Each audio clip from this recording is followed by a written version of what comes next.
한양에 김대감이라는 양반이 장기를 잘도 갖고 적수가 없었습니다. 거기 내기 장기를 하면 상대의 물건이 김대감의 수중에 들어가기 일쑤였습니다.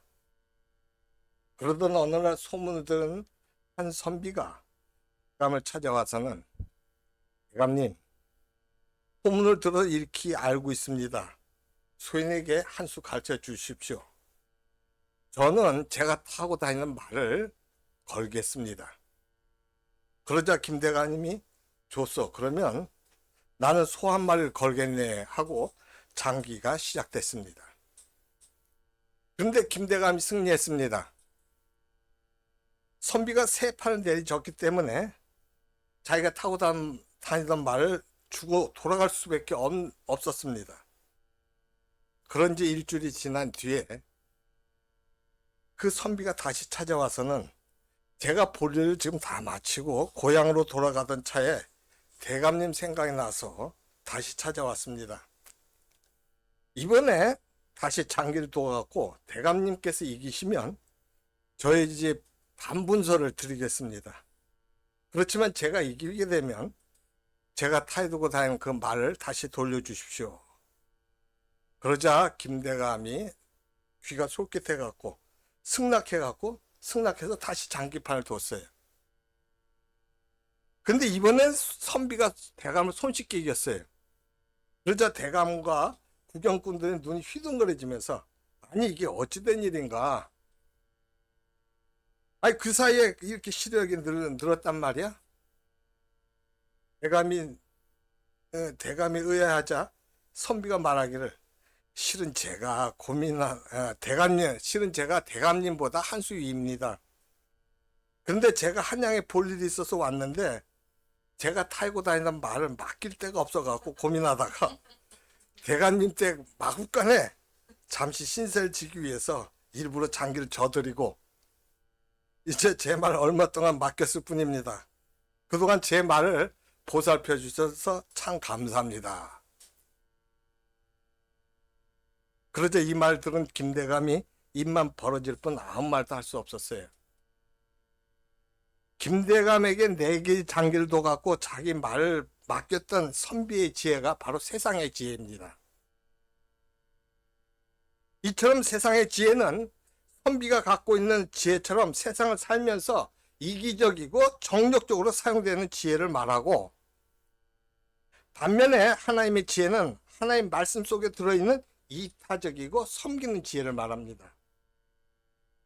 우리는 하나님의 자녀이므로 하나님의 지혜로 살아야 하는데, 그래도 세상에 살고 있으니까 세상에 사는 동안만큼은 세상 지혜로 사는 게 맞지 않는가라는 생각이 드는데, 여러분들은 어떻게 생각하셔요?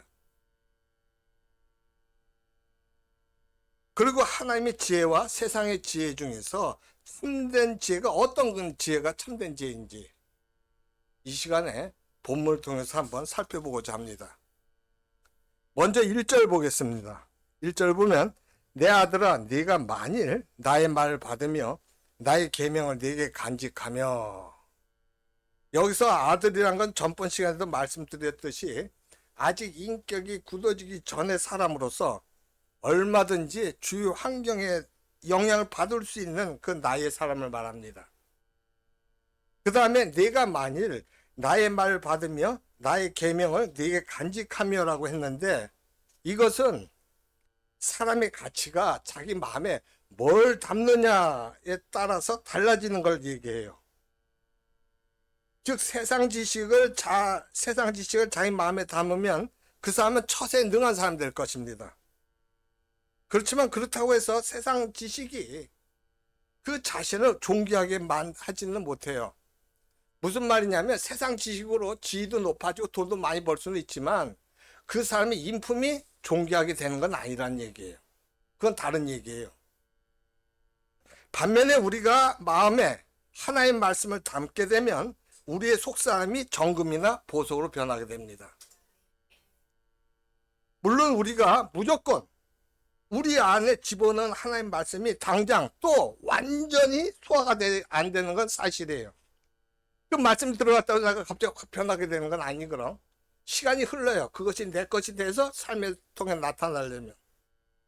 그러나 어떤 계기로 인해서 우리가 고난을 받게 되면 하나님이 역사하심으로 인해서 그동안 간직했던 하나님의 말씀들이 우리 내면에서 소화가 되어갖고 잡적 같은 인생이 보석 같은 인생으로 바뀌게 되는 거예요. 따라서 우리가 좀 더 전문적인 하나님의 지혜를 가지려고 한다면 하나님 말씀에 대해서 더 적극적인 자세가 필요합니다. 그렇기 때문에 2절과 3절 보는데 먼저 2절 보게 되면 같이 읽어볼까요? 내 귀를 지혜에 기울이며 내 마음을 명철에 두며. 내 귀를 지혜에 기울이라는 것은, 기울이며라는 것은 뭐냐면 지혜의 말씀을 듣기 위해서 신경을 곤두세우는 걸 말해요. 즉 하나님의 말씀들 중에서 자기가 원하는 말씀, 특히 자신의 한평생을 바쳐서 붙들 수 있는 말씀의 지혜를 찾아 나서는 것을 말하는데, 그렇게 하려면 어떤 계기가 있어야 돼요. 그 계기란 게 뭐냐면 우리가 하나님의 말씀을 들을 때 믿음이 생기긴 하지만 아직 그 가치를 모를 때 하나님께서 다른 모든 길을 다 막으시고 하나님 말씀만 붙들게 하는 그 계기를 말해요. 그때는 하나님 말씀이 생명이 되는 겁니다.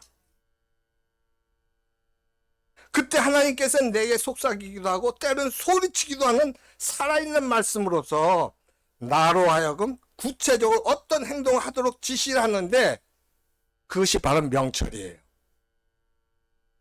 내가 어떤 상황에서 어떻게 할지 못할 때 하나님께서 모든 길을 막으시는데 거기서 하나님 말씀을 붙들었잖아요. 그럼 거기서 그 하나님 말씀 속에서 어떻게 하라고 방향 제시가 나오게 하는 게 명철이라는 거예요.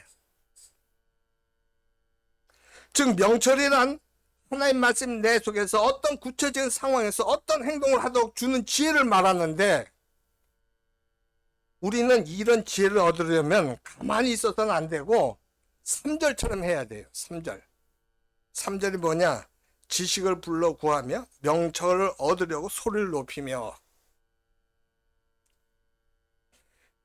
이런 예를 우리는 엘리야의 제자가 됐던 엘리사의 언행을 통해서 알 수 있어요. 엘리사는 엘리야를 만나기 전까지 12결이나 되는 소를 가지고 있던 분홍이었어요.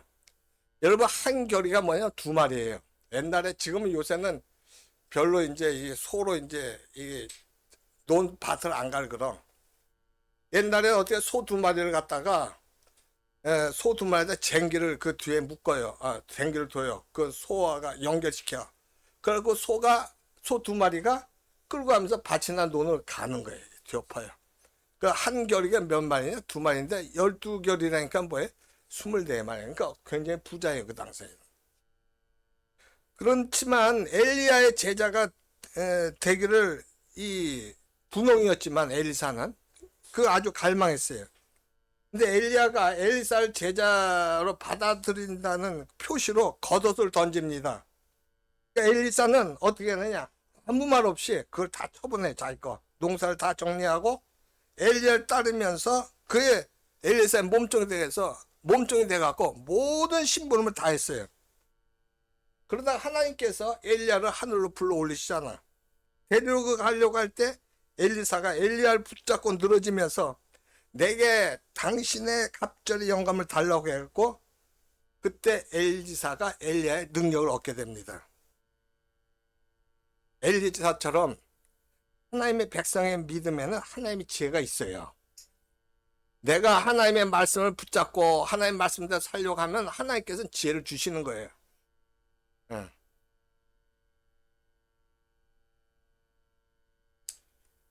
따라서 우리가 하나님의 지혜와 능력을 얻으려고 한다면 우리는 엘리사처럼 자기가 갖고 있는 모든 걸 버려야 하고 하나님의 지혜를 찾아서 제자가 돼야 돼요. 여기서 모든 걸 버린다니까 그럼 내가 갖고 있는 거 다 어떻게 되는 거야? 없애버려야 되는 거야? 그게 아니고 내가 갖고 있는 물질의 모든 걸 하나님께서 주신 걸로 알고 하나님 위해서 써 나가는 걸 얘기하는 거예요. 응? 그걸 이제 4절 보겠습니다. 은을 구하는 것 같이 그것을 구하며 감추어진 보배를 찾는 것 같이 그것을 찾으면, 그랬어요. 우리가 금이나 은을 캐려고 한다면 금맥이나 은맥을 찾은 후에 그걸 뚫고 캐내야 하는 것처럼 성경을 해석하는 것도 동일하다는 거예요. 이는 우리가 이 세상에서 성공이나 인기를 얻기 위해서 많은 수고를 해야 하지만 우리가 하나님의 지혜를 얻으려고 한다면 그에 못지않게 수고를 해야 한다는 거예요. 그냥 얻는 게 아니에요.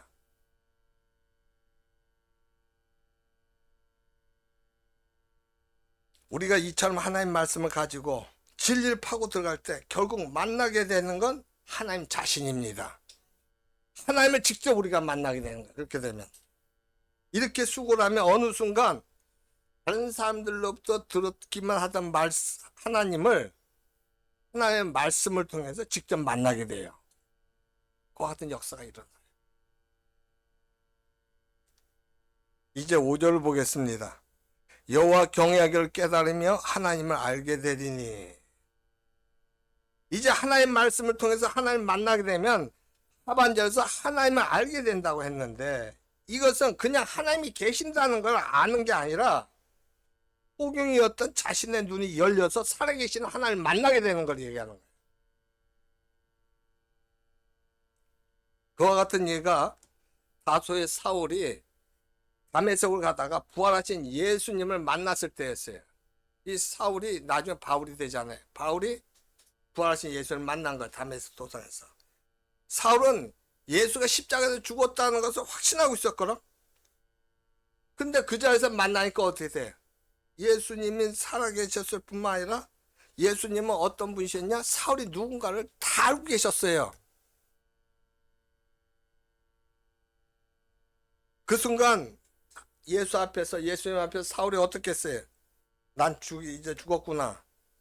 그런 생각밖에 안 들었을 거 아니에요. 근데 예수님께서는 그 사울에게 어떻게 했냐면 이방인의 사도가 될 수 있는 사명을 주시려는 거예요. 예수님을 그렇게 핍박했던 사울 아니에요? 왜 예수님 핍박해서 예수님 모르는 적이 있었잖아. 사실은 그 그리스도인들을 핍박한 게 예수 핍박한 거잖아요. 근데 예수님께서 오히려 그와 같은 사울, 교회를 부셔버렸던 사울에게 사명을 주신 거예요. 자기는 죽었다고 생각했는데, 이제 난 죽었다고 생각했는데. 놀랍지 않아요? 이때 옛날에 그 사울은 죽게 됐고 새로운 주님의 사람으로 태어나게 된 거예요. 사울이 바뀌어진 거예요. 직접 만난 거예요. 여러분, 사울은 율법에 능통한 사람이었어요. 박사였어요. 그렇지만 분명한 건 뭐냐? 예수는 사기꾼이라고 생각했던 거예요. 그런 사울이 이제는 직접 살아계신 예수님 하나님을 만난 거예요. 그 예수님 사울의 모든 걸 알고 있었어요. 근데 그와 같은 사울에게 예수님이 그와 같은 말씀하신 거예요. 이방인의 사도의 직분을 맡기신 거예요. 사울처럼 눈이 열리게 되면 그 전에 생각했던 것과 현실이 너무 다르다는 걸 알고 놀라게 돼요. 즉 우리가 하나님 알고 나면은 세상 사람들이 모두 거꾸로 믿고 있다는 걸 알게 되는 거예요. 다시 말해서 세상 사람들에게 절대적으로 중요한 것이 하나님 앞에서는 전혀 중요하지 않고, 세상 사람들이 무시하고 업신여긴 것들이 하나님 앞에서는 너무나 중요하다는 걸 알게 되는 거예요. 그러면 그 순간부터 하나님 백성들의 길이 달라지게 돼갖고 하나님을 경외한다는 것이 무엇인지를 깨닫게 돼요. 여기 나오잖아요. 5절에 여호와 경외하기를 깨달으면, 그때 알게 되는, 그때 하나님을 만나서 하나님을 경외하는 게 뭔가를 알게 되는가, 그 의미를 알게 되는 거예요. 그 전까지는 몰라. 하나님을 몰라. 안 만났기 때문에. 하나님이 어떤 분인가를 알게 되는 거예요. 내가 하나님께 죄 짓고 막 살고 그랬는데도 하나님은 나를 사랑을 보호하시는 거예요. 하나님이 나타나셔서는 하나님이 나에 대한 어떤 길을 갖고 있는 걸 알려주시는 거예요. 그러니까 하나님을 경외하게 되는 거예요. 그때 가서 나는 몰랐어. 그동안에 그냥 하나님 말씀을 듣고 흘렸는데 하나님은 그게 아니었단 말이에요. 끝까지 나의 모든 걸 보고 계시면서 나를 간섭하셨던 거예요. 그게 하나님을 만나는 거예요. 그게 하나님을 아는 거예요. 그래서 하나님을 경외하는 거예요.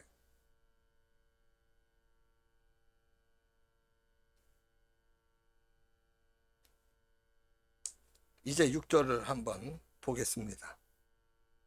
대저 여호와는 6절 같이 읽어봐요. 시작. 대저 여호와는 지혜를 주시며 지식과 명철을 그 입에서 내심이며. 여기서 우리는 지혜 근본이 어디에 있으며 참된 지혜가 뭔지를 알게 돼요. 지혜 근본이 어디 있어요 지금? 여기 본문에 나왔잖아요. 여호와께 있잖아요. 여호와께. 여호와는 지혜를 주시는 거 아니에요. 우리에게 주시는 지혜가 여호와 하나님께 있는 거예요. 지혜 근본이 그거예요. 참된 지혜가 뭐예요? 의로우시고 사랑이 많으시고 거룩하신 분, 그분이 주시는 지혜가 참된 지혜 아니에요? 지식과 명철을 그 입에서 내신단 말이에요. 우리한테.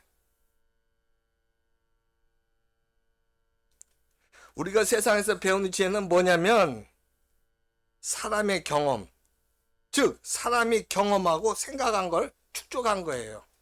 그게 세상의 지혜예요. 그건 아까도 말씀드린 것처럼 이기적이고 정욕적인 거예요.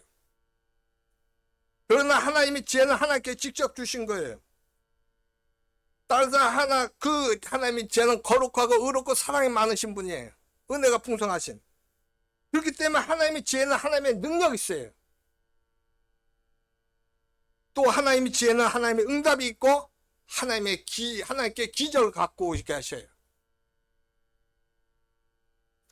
그리고 하나님 입에서 지식과 명철이 나오기 때문에 언제나 새롭고 진부하지가 않아요. 새로워요. 이제 7절과 8절 보는데 먼저 7절 보겠습니다.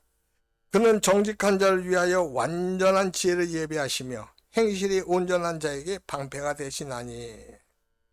여기서 하나님께서 정직한 자를 위해서 완전한 지혜를 예비하신다고 했는데 이 말이 뭐냐면 하나님께서 하나의 말씀을 찾는 자를 정직하게 하시는 걸 말해요. 하나님께서 하나의 말씀 찾는 자 정직하게 한다. 이게 무슨 말인가? 우리는 원래 정직하지 못한 자들이고 거짓을 정직보다 더 좋아하는 자들이에요. 근데 우리가 하나의 말씀을 우리 마음에 담게 되면 하나님께서 먼저 우리에게 세상의 처세술을 가르쳐 주시는 게 아니라 우리 자신을 하나님 앞에서 정직하게 만드신다는 거예요. 즉 하나님께서는 하나님 말씀으로 우리 안에 있는 허풍이나 헛된 자랑, 거짓을 다 버리게 하셔요. 이게 얼마나 이제 잘못된 건가 내가 알게 돼요. 하나님 말씀을 통해서 먼저 썩은 걸 버리게 하시고 그 다음에 참된 것으로 채워주십니다. 그런데 이게 완전한 지혜예요. 여기 완전한 지혜가 나오잖아요. 7절에. 예? 그는 정직한 자를 위하여 완전한 지혜를 예비하시며, 그게 완전한 지혜예요. 그런데 여기서 완전한 지혜라고 하는 것은 뭐냐면 우리가 처음부터 도사급이 된다는 게 아니에요. 우리가 그 말씀을 받는다 우리가 처음부터 모든 걸 다 알고 딱 되는 게 아니란 말이에요.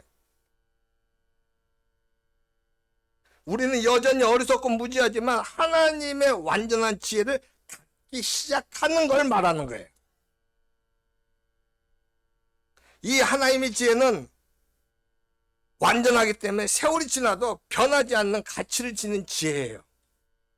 절대 안 변해, 이 지혜는. 그리고 이때부터 하나님께서는 우리의 방패가 되어주셔갖고, 우리의 방패가 되어주신다는 게 나오죠, 거기에. 행실이 온전한 자에게 방패가 되시나니. 우리의 방패가 되어주셔갖고, 마귀의 공격을 막아주셔요. 사실 우리가 하나님의 말씀을 사랑해도 허점이 많아요. 그러나 하나님께서 우리의 허점을 캐지 못하도록 다 막아주셔갖고 안전하게 해주시는 거예요.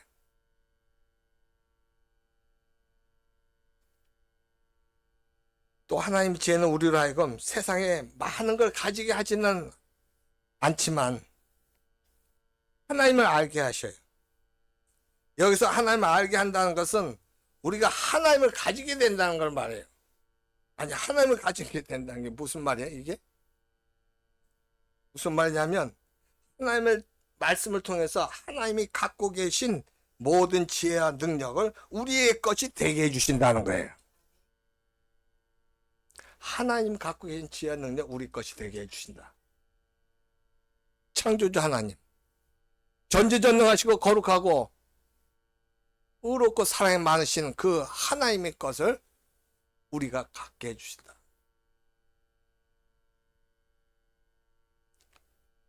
그런데 하나님께서 한꺼번에 주시면 우리가 감당 못하니까 어떻게 하시냐? 우리가 언제든지 구하기만 하면 주셔요. 그때마다 주셔요. 내 능력에 맞춰 주셔요. 내 믿음을 키우시기 위해서 그렇게 행하시는 거예요.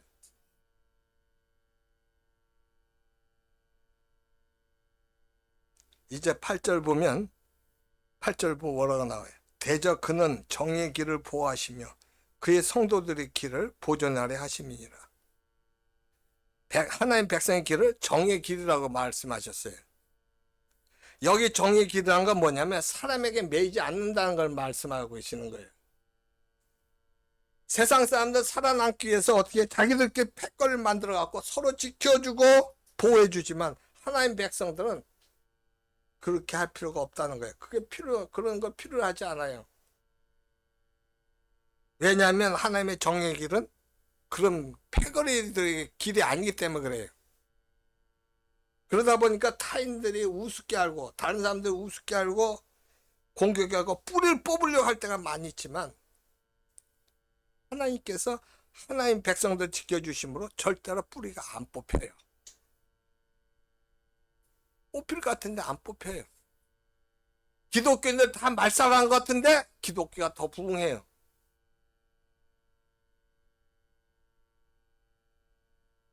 그리고 성도들이 끝까지 믿음의 길을 갈 수 있는 거. 여기 보면 8절에 나오죠. 하반절 그의 성도들의 길을 보존하려 하십니다. 이 성도를 끝까지 믿음의 길을 갈 수 있는 건 뭐냐면 하나님께서 이 성도를 끝까지 믿음의 길로 몰아가시기 때문에 그런 거예요. 따라서 나중에 가서 보면 끝까지 딴 길로 안 가고 믿음의 길로 가는 분들을 우리는 많이 보게 돼요. 왜? 하나님께서 그렇게 밀고 가셔. 믿음의 길로. 어떤 때는 시험을 줘서 우리로 하여금 믿음을 더 생기게 하기도 하지만 시험에서 못 견디게 되면 그로 하여금 믿음의 길로 가기 위해서 기도하게 만들어 주셔요. 내팽개치는 게 아니에요. 내가 너와 함께 있다는 거 알려주셔요. 어떻게든 알려주셔요. 끝까지 붙잡는 거예요. 우리를 창조하신 것은 창세 이전에 창조했어요. 믿습니까?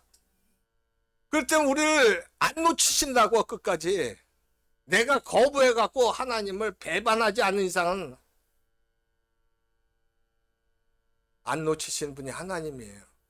하나님의 사랑이에요.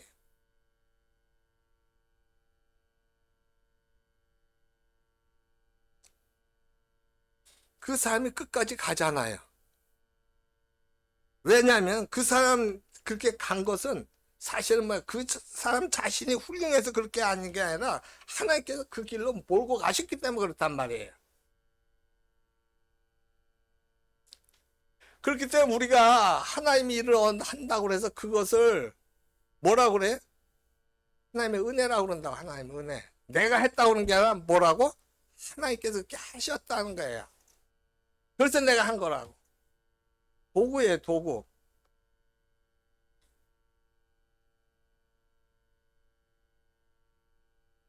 우리 9절 같이 읽어봐요. 그래서 어떤 일이 일어나? 같이 읽어봐요. 시작. 그런즉 네가 공의와 정의와 정직 곧 모든 선한 길을 깨달을 것이라.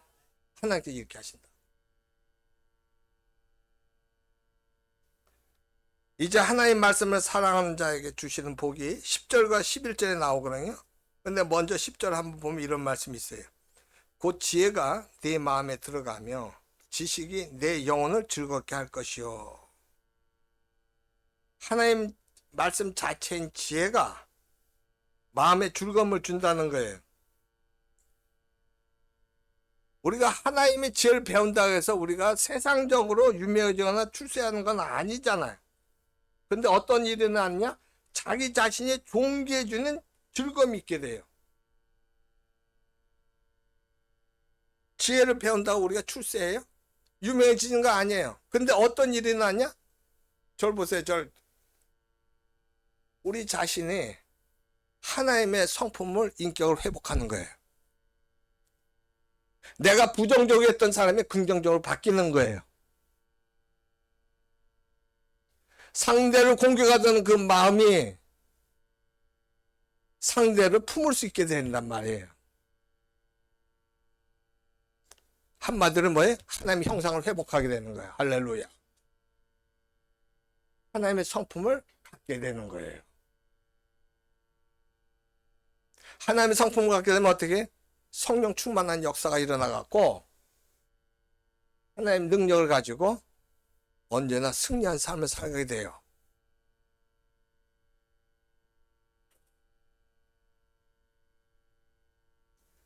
하나님 말씀은 우리 내면을 보석으로 변화시켜요.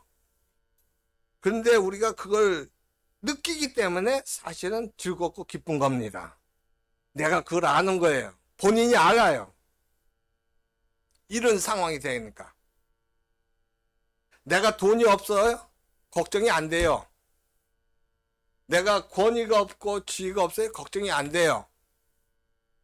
왜? 하나님께서 함께 하신 걸 아니까.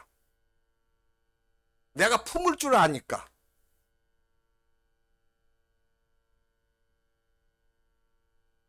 반면에 내면에 하나님 말씀이 없는 사람은 아무런 만족이 없고 언제나 마음에 분노가 가득 차 있단 말이에요. 입만 벌리면 욕하고 화를 내요. 왜 그러냐면 세상을 살아가는 사람은 배설물보다 더 가치가 없기 때문에 그래요. 자기가 그 위치에 있는 걸 몰라요.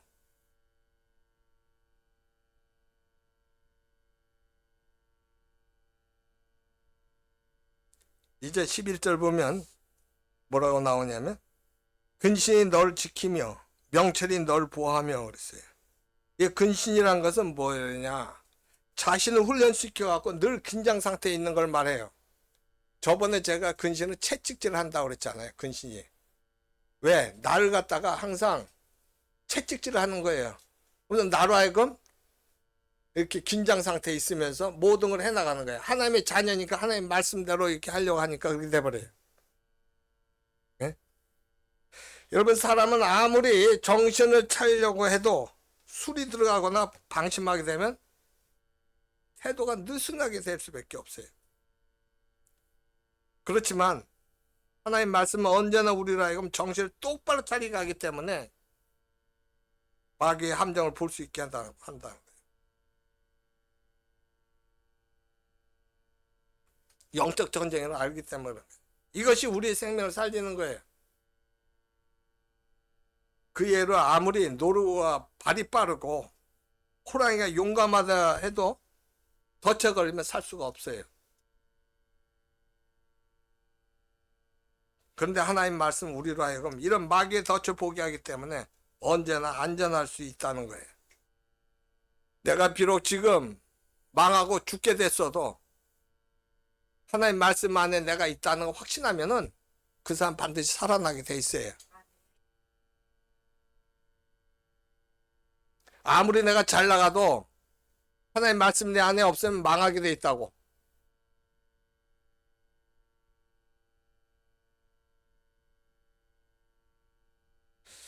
제가 서두에서도 잠깐 언급했지만 그 예화로 우리가 세상 속에 사니까 세상 지혜를 가지면 세상에서 알아주고 출세할 수 있는데 왜 우리는 세상을 살면서 굳이 써먹지도 못하는 하나님의 지혜를 필요로 할까요? 가장 중요한 이유가 뭐냐면 이 세상에는 하나님이 계시고 멸망할 길이 있기 때문에 그래요.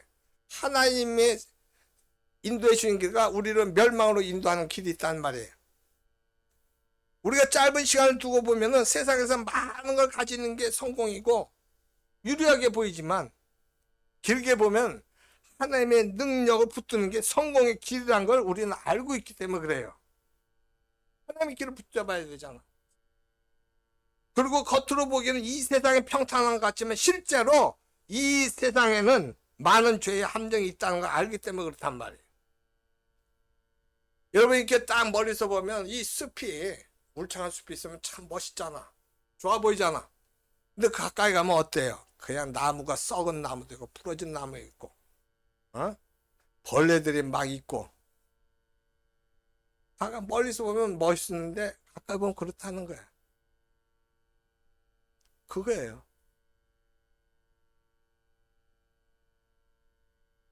이 세상에 잘 되는 거 평탄한 것 같은데 그게 아니란 말이야 사실. 그렇기 때문에 우리가 세상을 살아갈 때 우린 마치 지뢰밭을 걸어가는 것과 같단 말이에요.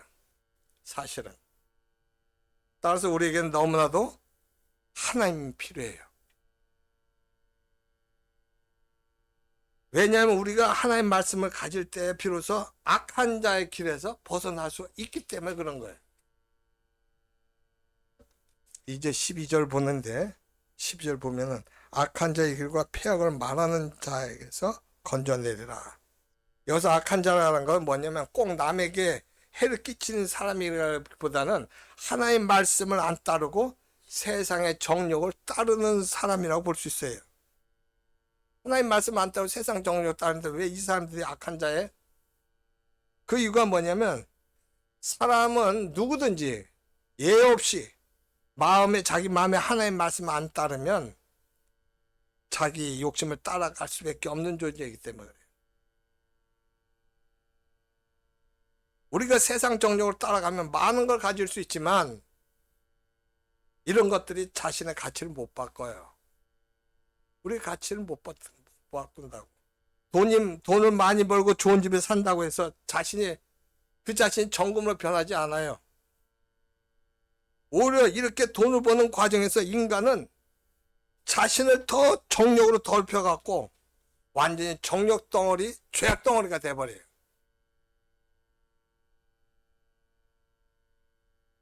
따라서 이런 사람들은 인생길을 다 산 후에 보면 시간만 낭비하게 된 거예요.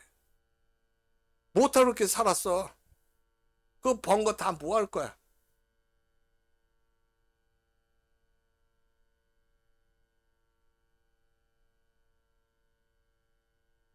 왜냐하면 이들이 세상에 살면서 얼마든지 가치 있는 삶을 살 수 있었음에도 불구하고 자기 욕심 때문에 더럽혀졌기 때문에 그래요. 더럽게 살았기 때문에. 여기 지금 폐역을 말한다고 했거든요. 거기 보면 12절에 폐역을 말하는 자에게서 건져내라. 이 폐역이라는 건 뭐냐면 하나님의 진리에 대해서 반항적인 걸 말해요. 이 폐역한 사람들은 욕심 때문에 구부러진 마음을 치료받지 못해갖고 한평생 삐딱하게 판단하면서 살았기 때문에 한 번도 바른 거를 하지 못했어요.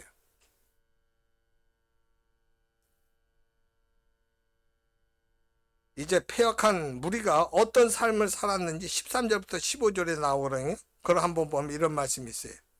이 무리는 정직한 길을 떠나 어두운 길로 행하며 행악하기를 기뻐하며 악인의 폐역을 즐거워하나니 그 길은 구부러지고 그 행위는 폐역하니라.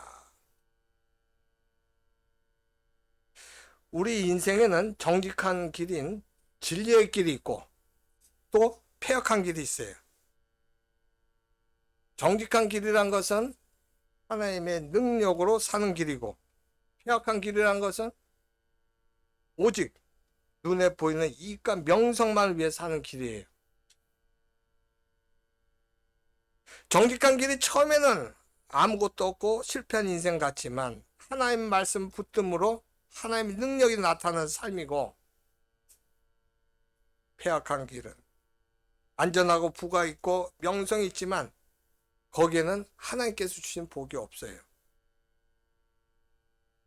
폐역한 길은 빛이 없는 어둠의 길로서 죄를 감추고 살아가기 바쁜 길이에요.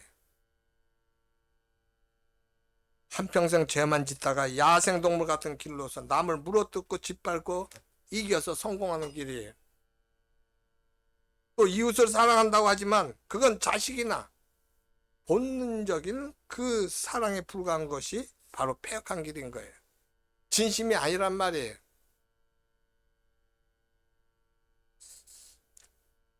(16절부터) (18절) 보면 무슨 말씀이 있냐면, 지혜가 또 너를 음력에서 말로 호리는 이방 계집에게서 구원하리니 그는 젊은 시절에 짝을 버리며 그의 하나님의 언약을 잊어버린 자라. 그의 집은 사망으로 그의 길은 수올로 기울어졌나니. 이 음녀하고 이방 계집이 나오잖아요. 이 둘 다 창녀를 말하는 거예요. 하나님께서 인간들에게 이성을 사랑하는 마음을 주셨어요. 그렇지만 인간이 동물과 다른 점이 뭐냐? 한 남자와 한 여자가 만나서 책임 있는 사랑을 해야 한다는 거예요. 왜냐하면 배우자를 버리고 다른 이성을 찾는다면 그것은 인간성을 버리는 거예요. 인간성을. 사람들이 착각하는 게 다른 사람을 찾으면 행복할 거라는 그 착각을 해요. 그런데 막상 따라가 보면 어떻게? 그 사람도 부패한 인간이고 그들의 사랑 자체가 죄악이에요. 서로 저주하고 죽이는 결과로 나타나게 돼요. 그래서 그게 이제 18절에 나오거든요. 그의 집은 사망으로 그의 길은 수올로 기울어졌나니 나오잖아요. 이처럼 하나님을 떠난 죄악된 사랑은 죽음으로 가는 길로서 정신도 썩고 육체도 썩은 그런 사랑이 돼요. 그게 19절에 나와요. 누구든지 그에게로 가는 자는 돌아오지 못하며 또 생명을 얻지 못하느니라. 이제 20절 보겠습니다. 지혜가 너를 선한 자의 길로 행하게 하며 또 의인의 길을 지키게 하리니. 우리가 하나님 말씀 붙들 때 우리는 하나님께서 우리로 하여금 뭐예요? 죄의 낚시반을 보게 해요. 하나님 말씀 붙들라고. 그건 죄라는 거 알려주신다고. 그리고 어떻게 하시냐면 우리가 그 죄의 낚시를 보고서 미끼를 물게 되면 어떻게 된다는 것까지 사실은 보여주셔요. 내가 거기서 더 추가하면. 근데 그걸 무시해버리면 다 끝나버리는 건데, 내가 그걸 추가하면 이게 어떻게 됩니까? 하면 그것까지 다 보여주신단 말이에요. 알려주셔요. 또 하나님 말씀 붙들었을 때 하나님 말씀 능력이 죄보다 더 강하기 때문에 하나님께서는 끝까지 안전하게 우리로 하여금 선한 의인의 길로 가게 하셔요. 하나님 말씀 그렇게 하셔요.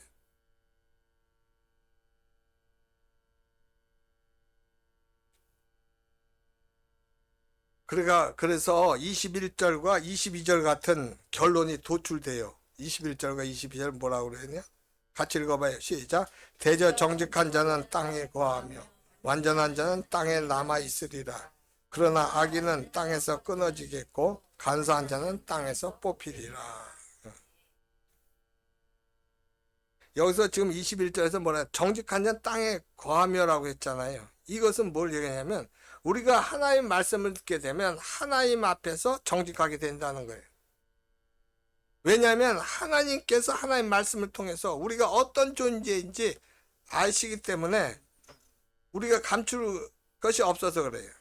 하나님이 우리를 아시거든. 하나님 말씀에서 어떻게 아시냐? 그래서 우리가 감출 게 없다는데 그게 뭐냐면 하나님은 우리 모두가 죄인인 걸 아셔요. 그리고 말씀하시고 사랑하셔요. 우리를 아시는 거잖아요, 지금. 그러니까 우리가 하나님 앞에 감출 필요가 없어요. 어떤 것도.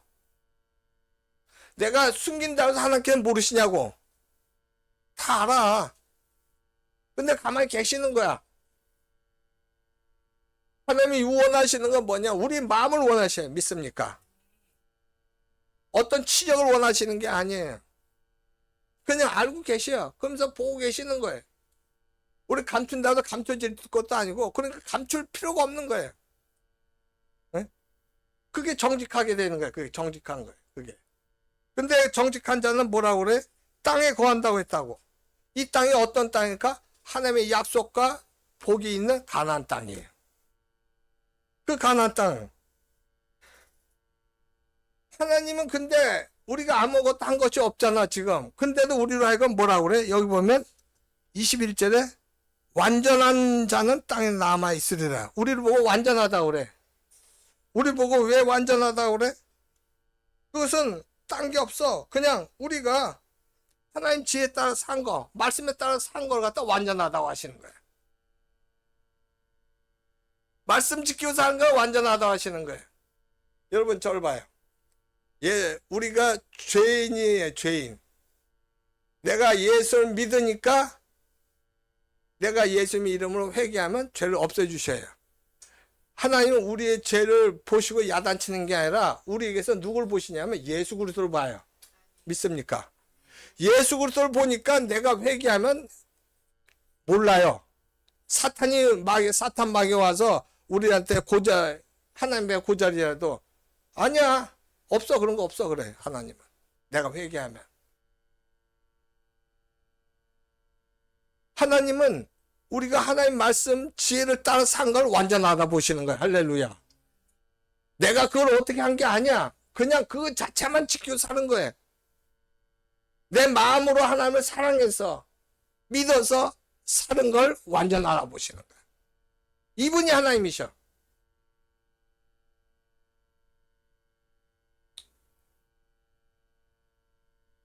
하나님께서 이와 같은 죄인이 우리를 의인으로 만들어주시고 어떻게 하시느냐? 열매가 맺히고 젖과 꿀이 흐르는 가나안 땅에 정착하게 하셔요. 그 가나안 땅이 어디에? 천국이야. 새하늘과 새 땅에 할렐루야. 우리로 하여금 새하늘과 새 땅에 살게 하신단 말이에요.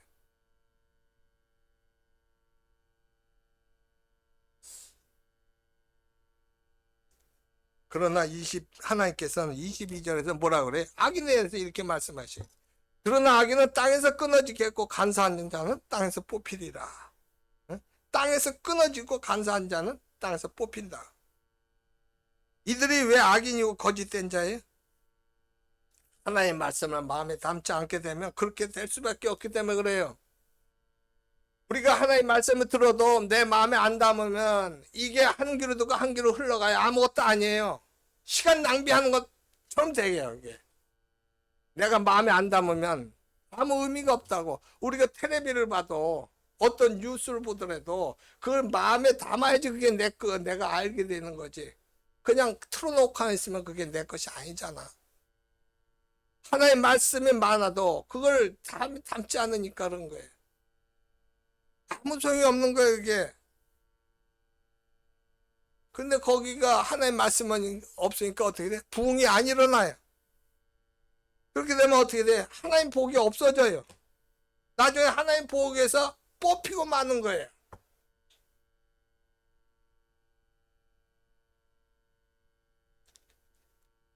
여러분, 이미 우리에게는 이스라엘 백성들처럼 하나님 말씀이 풍성하게 있어요. 따라서 우리는 하나님 말씀을 찾아서 다른 곳으로 갈 필요가 없어요. 그렇지만 그 하나님 말씀이 나에게 지혜와 명철되기 위해서는 대가를 지불해야 돼요.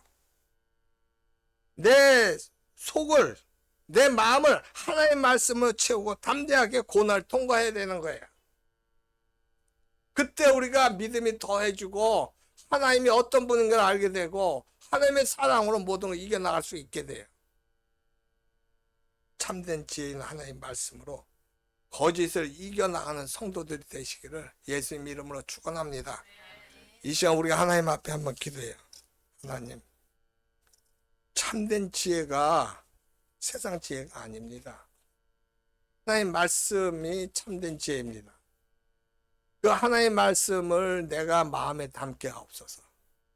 내가 소화시키게 하옵소서. 비록 작은 것이라도 그 하나님 말씀대로 행하는 자가 되게 하옵소서. 거기서 기쁨을 누리게 하옵소서. 그렇게 해서 이겨나가는 삶이 진정한 승리의 삶이 되는 겁니다.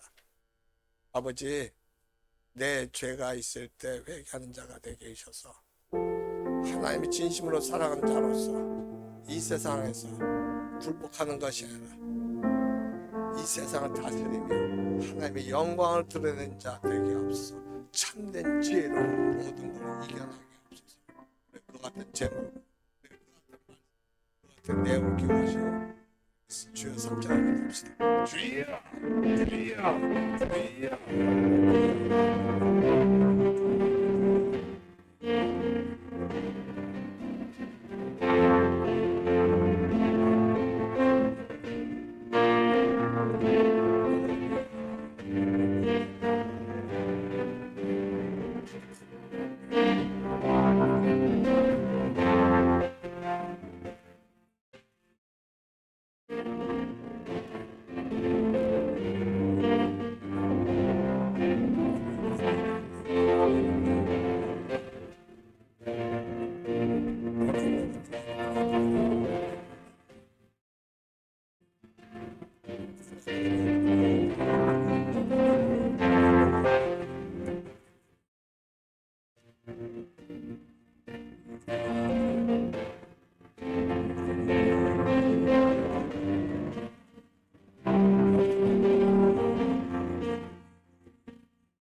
아버지 하나님 감사합니다. 하나님께서는 우리가 하나님의 자녀로서의 삶을 살아가면서 하나님의 사랑을 받고 하나님의 은혜 가운데 하나님을 사랑하고 나를 사랑하고 이웃을 사랑하는, 그래서 세상에 다스림을 받는 게 아니라 세상을 다스리면서 하나님께 영광 돌리고 하나님께 주시는 복을 받으며 살아가기를 원하십니다. 그렇기 때문에 참된 지혜는 세상 지혜도 아니고 인간의 만들어낸 것도 아니고 바로 하나님 말씀입니다. 참된 지혜를 갖기 위해서 우리가 고난이 있다 할지라도 믿음으로 이겨나가게 하시고 승리한 자가 돼서 하나님의 영광을 드러내며 하나님의 복을 누리며 살아가는 저희들 되게 하옵소서. 감사드리옵고 우리 구주 예수님의 이름으로 기도드리옵나이다. 아멘.